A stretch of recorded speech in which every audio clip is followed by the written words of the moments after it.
Today, I'm going to recap a Korean action horror movie released in 2018, called Rampant.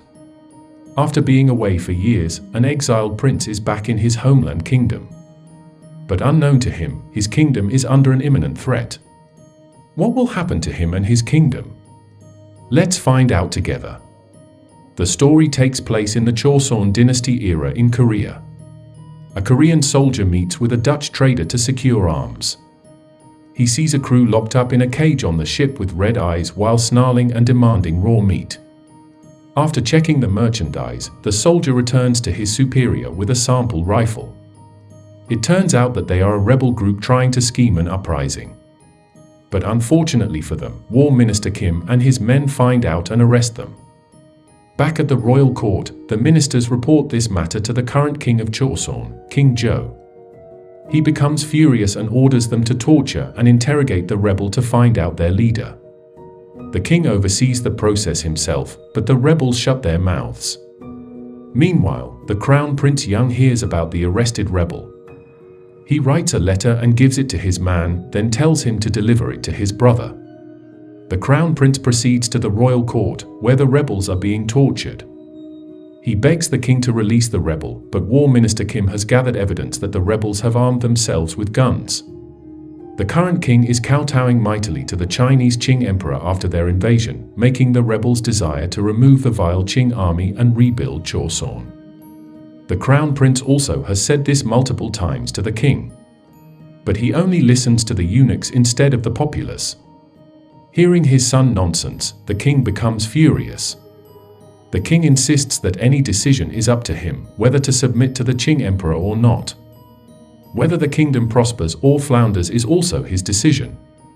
Seeing his father can't be persuaded, Crown Prince Young reveals the mastermind behind the uprising. It is him, the crown prince. In exchange for his men's life, he kills himself in front of the king, hoping that it will open his eyes. Some time has passed, and the exiled Prince Kanglim has finally returned to Joseon after years of living his lavish life in China. He is accompanied by his goofy sidekick, Hugsu. His sudden return was due to the last will he received from his befallen brother, the crown prince. He knows that his brother has committed suicide but still doesn't know about the reason and uprising stuff. No one comes to greet him on his arrival, so he wanders the port village of Jimulpo with Hugsu. But something feels off, the village is too quiet. As they walk further, they find the village is in a mess. Piles of dead bodies are burned around the village. What could be the cause? A plague? Or a war? Meanwhile, the king just gets the news of Kanglim's arrival. It certainly doesn't make him happy. At night, he whines to the royal concubine. He feels that the whole world is conspiring against him. His own son was scheming against him, and now his other ungrateful son comes back only when he hears the death of the crown prince. The concubine then tells him the rumor that the crown princess might also be conspiring against him, fueling his trust issues further. The king immediately orders the guard to seal the crown princess inside her quarter, starving her even though she is pregnant with the crown prince child. It turns out that the concubine is scheming something with the War Minister Kim. What are they planning behind the king? Back at the port village, Prince Kanglim is still stranded there. Hugsu encounters something strange while looking for food inside the village hut. He runs outside and finds a group of soldiers coming to escort them to the royal palace. But it turns out they are a band of assassins hired to kill Kanglim. As they fight, something unexpected happens. The noise of their fight attracts the missing villager. But something is wrong with them. Yep, it's a zombie apocalypse in a dynastic era. The zombies wipe out the entire assassin group. When Kanglim and Hugsu get cornered, a band of survivors suddenly show up and help them. They are led by Park, a former servant of the late crown prince. They brought Kanglim to the survivor camp, where they struggled to survive. They beg him to help them, but Kanglim seems uninterested in helping them. Meanwhile, one of the assassins survives and goes back to his master. The one who ordered to kill Kanglim is none other than War Minister Kim. The assassin is sure that Kang Lim is already dead in the middle of the chaos, which is not true. The zombie has bitten the assassin, so Kim locks him in the basement. Later, Kim deceived the concubine into coming there. The infected assassin attacks her. But why would Kim do that? We will know soon. On the next day, instead of helping the survivor, Prince Kang Lim tries to hit on Ducky, the female archer. She's a beauty among the hopeless villagers. But she doesn't like the man-child prince who abandoned his land. For real though, why does he even come back to Chosun? Back at the royal palace, the king is having breakfast with his concubines. The concubine deceived by War Minister Kim survived, but she has been infected. She turns into a full zombie in front of the king and attacks him. The king doesn't know what is happening as the War Minister Kim conceals the zombie plague from him. The guard manages to eliminate her, but it's too late. The king has been bitten. Prince Kang Lim continues his journey to the palace. Park and Ducky beg him to bring back an army to help the villagers. At first, Prince Kang Lim doesn't want to be troubled by his kingdom affair. He just wants in and out as soon as his business is done. But he ended up promising to them after Ducky convinced him. They escort him to the palace, but they are stopped in the outskirts of Jamulpo because they have locked the area down. No one can enter and leave without permission. So Prince Kang Lim continues the journey with Hugsu, leaving Park and the other there. But before leaving, Park tells him the truth behind his brother's suicide. He tells Kang Lim to be wary of War Minister Kim. Once he reaches the palace, he goes straight to his dad. He tells them the situation at Jamulpo, but it seems like the king doesn't know about the chaos caused by the plague. As Kang Lim tries to explain further, the ministers try to deny it all as a rumor. He now understands what his brother tried to do.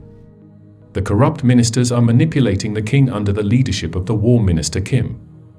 The king is afraid that Kang Lim has come to take the throne too, but Kang Lim assures him that he is not interested in taking the throne.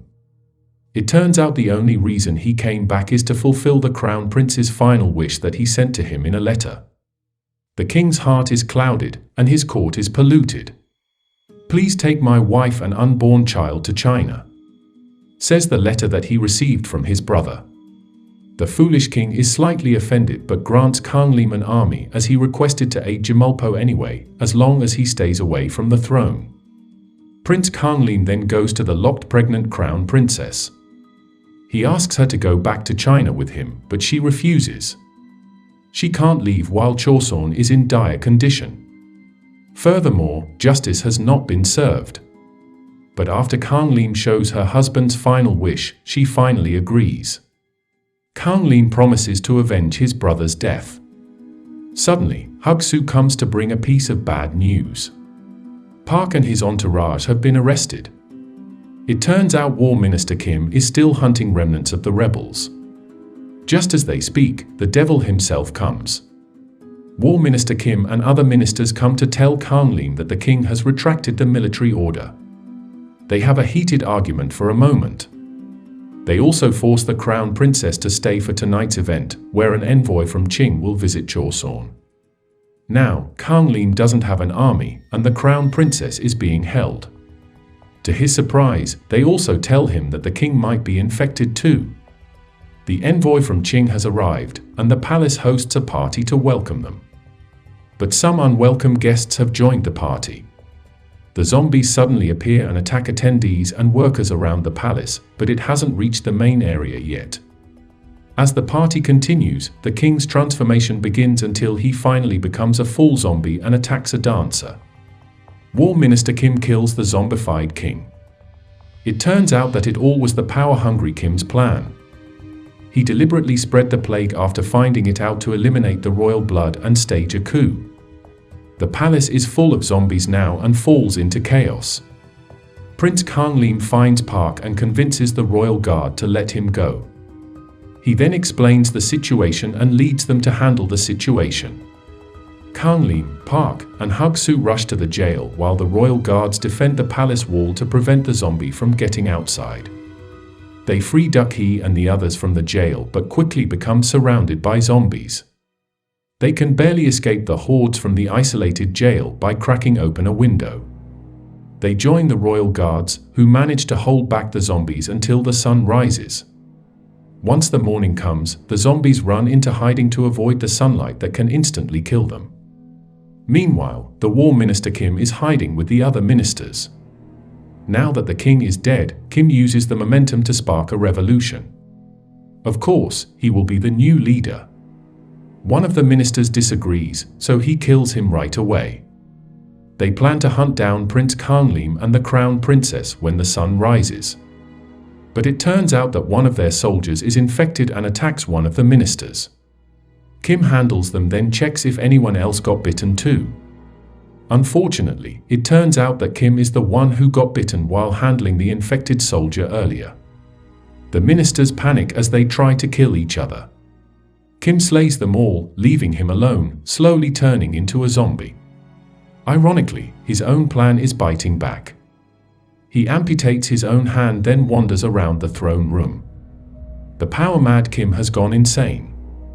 Countrymen and the others need to find a way to handle the zombies before the sun sets.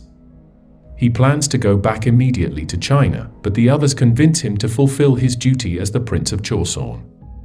Now he feels duty-bound to find a solution. So he orders one of the guards to call for reinforcement troops while the other sets up the royal villa to trap the zombies. They will use a drum to attract them into going inside the villa. Then once the zombies are trapped, they will burn the whole building. Unfortunately, Hugsu got killed by the zombie Kim while setting it up. They got ambushed and couldn't help him. The show must go on. Now that the sun is starting to come down, the zombies start to move again. They barely manage to fend them off and go inside the villa, but they lose a few comrades in the process. Park got bitten by the zombie. So he decides to stay and hit the drum, then set the building on fire while the other goes away to safety. After hitting the drum, he is about to set the zombie-infested building on fire. At the edge of his transformation into a zombie, Kim shows up and puts down the fire. Countrymen stares from afar and realizes that something is not right, so he goes back to the building. After he gets inside, he struggles to set up the fire. Ducky helps him by firing a fire arrow at the building. Finally, Countrymen manages to set the building on fire and escape through the roof. But guess who is waiting for him on the roof? Yep, the zombie Kim is ready to fight him there for the mandatory final boss fight every film has. After some epic maneuvers and a bunch of unlogical luck, Countrymen manages to beat Kim and casts him down to the burning villa. Not long after that, the reinforcement troop comes. Not only reinforcement troops, but ordinary citizens also come to help. As Countrymen sees them, it reminds them of the duty his royal blood brings to lead his people to prosperity. After that, he continues to liberate the surrounding village in his kingdom from the zombie invasion. What is a king without his people, and where does a kingdom go without its leader? What do you think about the story? When the undead meet politics, what can they do better? Let us know what you think in the comment section. Don't forget to subscribe and like the video. Thank you for watching, and as always, see you next time.